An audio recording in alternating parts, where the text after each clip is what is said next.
Welcome to Tenor Tech, where I solve the problems you didn't even know you had. You start now by opening Settings and going straight to About to confirm your model and OS version.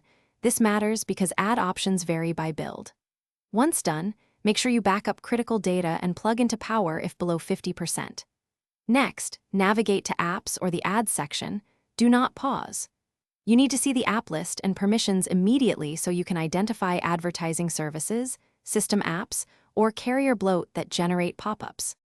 You now hunt the source, sort apps by recent activity and memory use, then check permissions like draw over apps and notifications. Ads need those. Once identified, force stop the app to confirm the ads cease. If they do, uninstall updates or disable the app. If uninstall isn't allowed, revoke its notification and display over other apps' permissions and restrict background data. Doing this removes the ability to show pop-ups and explains why ads stop. Finish by clearing browser caches and profiles and remove any suspicious device administrator entries. Those can persistently restore ad apps. If ads continue, set up a private DNS or reputable ad blocking app only after prior steps, because DNS blocks network-level ad domains.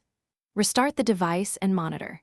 If you still see ads, revert the last change and test step by step to isolate the cause. This prevents accidental loss of functionality while troubleshooting.